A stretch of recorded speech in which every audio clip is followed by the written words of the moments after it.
Hi guys! Magandang gabi. Welcome back po dito sa Gandara SRU channel for Showbiz Update. Andito na naman nga po akong muli nagbabalik ang nagmamaganda ninyong kachismosong Kim Pao upang magatid sa inyo ng latest update and fresh happenings patungkol kay Kim Chiu and Paolo Avellino. And para nga sa gabi nito, ang tatalakayin natin at pag-uusapan ay may kinalaman guys dito po sa syempre sa movie ng Kim Pao na ngayon ay naaamoy na talaga po natin na malapit na. So, ayan, at may bentahan na nga po ngayon ng ticket online. And grabe, dinagsa naman po talaga yan ng mga tao kasi matagal naman na po natin itong inaabangan. And syempre, si Pau, abay napaka-active. Napaka-active. Kaya naman marami pong masaya, tuwang-tuwa na mga fans.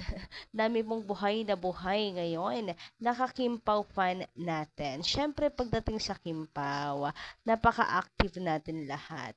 But before that, guys, sa mga hindi pa nakaka-subscribe dito sa ating channel, maari lamang na pindutin po ninyo ang subscribe button at notification bell na nandyan sa baba para maging updated ka at ma-notify tuwing may bago po tayong chika at balita hinggil sa Kimpaw. Basta mga balita na may kinalaman kay Kim Chiu and Paolo Avellino, sagot na po natin yan. And ngayon ngang gabing ito, ayan, simulan natin ang ating update dito sa komento ni Madam Edita na Donza. Magandang gabi. Shoutout po sa inyo.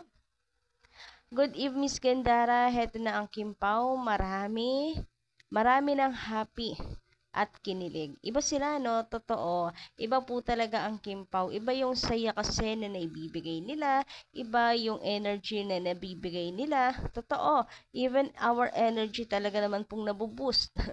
Kasi pag nandyan sila, napaka-energetic natin para anong saya-saya.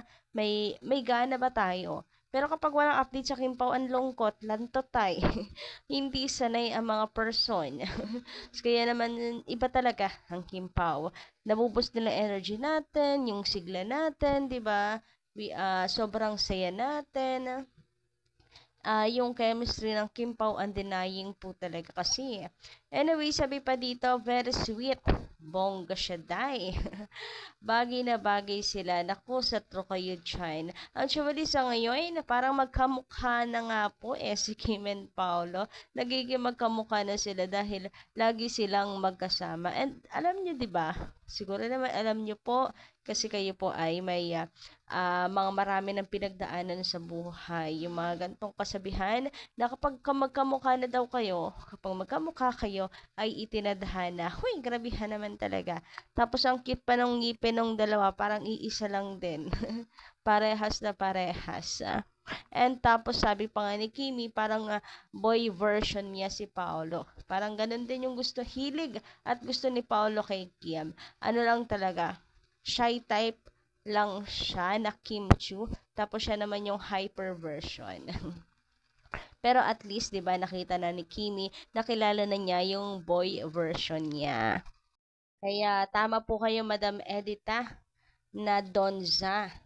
Bagay na bagay talaga ang Kimpaw. Anyway, dagdag pa niya dito sa amin naman sila na o-overan yan.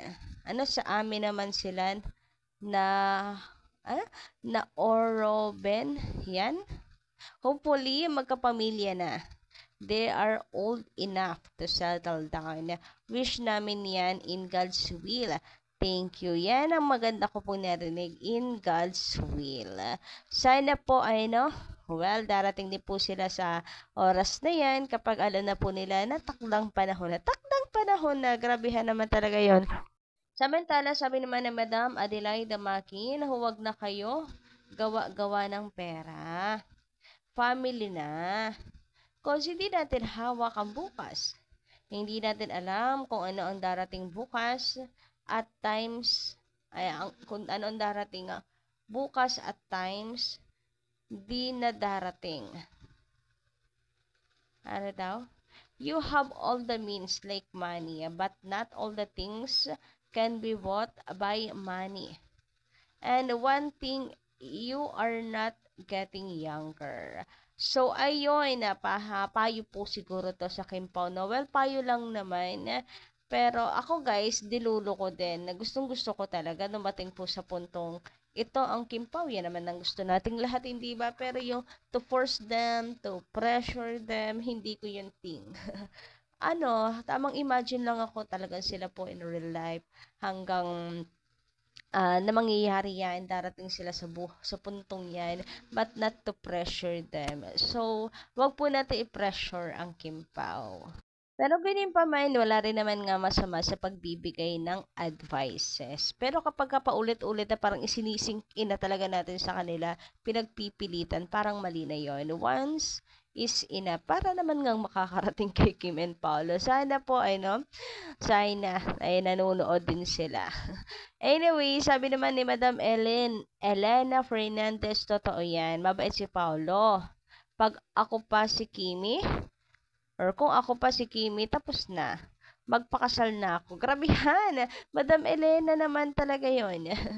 Pag nagsabi si Paolo ng kasal, pagkabukas umaga, oo na ako, pakasal na ako, walang sabi-sabi. Basta ibigay ko na sarili ko. Kaya Paolo, akala ko napakagwapo, hindi na umiinom ng alak. Akala ko, kaya, Paolo, pakasalan mo na ako. Inagawan ba naman si Kimi? Anyway, ayun na nga. Biro-biro lang ito ni Madam Elena kung siya daw yon. Pero, knowing Kimi, parang marami pa rin siyang gustong ma-achieve sa buhay. Marami pa siyang gustong ma-achieve sa kanyang career. So, hindi natin alam kung ano yung tumatakbo sa isip niya. Meron ba siyang doubt na titigil na yung showbiz career niya once na mag-settle down? Hindi natin alam ano yung nasa isip ni Kim and Paolo kung bakit parang may hesitation pa, lumagay sa tahimik. Hesitation? Kada mo naman talaga basang-basa yung nasa isip ni Kim and Paolo pagdating sa ganyang future. Anyway, basta alam ko darating din sila sa puntong yan. Malay nyo, sa mga araw na mga hindi nyo inaasahan pala, biglang bulagain tayo ng balita. Huy, gusto ko yarn. Charot. Anyway, eto naman nga po ang ating Papi Paula. Abay, ang ingay po sa social media. Eto at nakikipromote na din. Nakikipromote, alam nga naman, syempre parte siya ng pelikula, siya bida dyan, kailangan talaga mag-promote. Pero, knowing Paula na napakatahimik po kasi talaga siya sa social media and kadalasan talagang admin po niya yung nag-update. Abay, nakakatuwa naman na ganito. Talagang lagi pong may picture sila ni Kimi sa kanyang mga update. Kakatuwa na talagang eto na yun. Nalalapit na talaga ang movie ng Kim Pao. Sana nga po maging worth it guys yung pag-urong. Anong connect? Sa update ni Paolo. Yung sana po maging, anyway, sana talaga po maging successful. At tama yung naging desisyon ay urong ang movie ng Kim Pao. Well, yung atin naman pong eagerness na mapanood ang movie ng Kim Pao, hindi naman nagbabago, ganun pa din naman. Pero ayun nga, praying na pumanig po talaga ang tadhana sa Kim Pao. Kim Pao fans, tutok na sa promo mall tour, magkasama ba sa Valentine's Day? I-segue na natin ang SM Cinema Ticketnet, dinagsa ng fans. At pinag-usapan natin kanina. Nagka-crash agad-agad. Kasi nga naman, ang tagal nilang hinintay. So, nung finally nag-open, nagsabay-sabay naman sila. Pati yung nasa abroad nakakaloka. Sumasabay talaga. Makikita mo yung comment doon sa SM_cinema.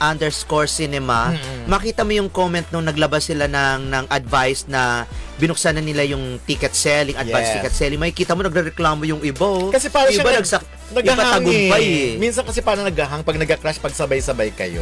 Parang parang wifi lang minsan dito pag ang dami-dami nyo, biglang tumitigil na lang. Hindi ka maka-enter. Ganon din sa ano. Oo nga. Di ba na alam yung pandemic? Di ba na nagkaroon ng mga concert? Di ba na bumili sila ng mga tickets? Ganyan. Di ba nag-crash din? Yun ang nagiging problema sometimes. Pero nagagawa naman ng paraan niya. Magagawa ng paraan kasi ngayon pa lang naman yan. So, nalaman na ng SM na humugos talaga ng bonggang-bongga ang mga fans para manood, tapos nagkaroon nga ng problema technical dun sa kanilang parang ticket site, no, ticket selling site. Ngayon magagawa niya ng paraan. So matutuloy yata, mangyayari yata yung ating prediction na baka umabot pa ito ng 1 billion din. Pero sana naman talaga sa atin din ng ng support ng mga Kim Pao fans. Pero sabi naman ng mga Kim Pao fans, yung talagang solid kaya umabot ng 1 billion o hindi. Again, oo, so no pressure. No pressure yan, lagi namin sinasabi na no pressure. Pero push pa rin. So, ayan guys, dito naman tayo sa pagkaka-crash ng site. Technical problem. Grabe. Sa kasabi ka naman mga tao dahil nag-uunahan sa ticket. Aba naman dahil sabay-sabay. Ayan, at nagka-technical problem. So, alam nyo na guys sa halip po na maging nega, uminit ang ulo. Isipin na lang po natin na good news yan. Isipin na lang po natin na maganda pong balita. Magandang sign. Dahil talagang ibig sabihin, nagdudumugan at nag-uunahan ang mga tao sa pagbili ng ticket. So, ayun, nagkaroon po ng problema pero sabi nga po naman, maayos din yan. So, kayo guys, ano inyo masasay patungkol dito? Hanggang dito lang muna ng ating update. And don't forget to click the subscribe button and notification bell for more updates. Maraming salamat.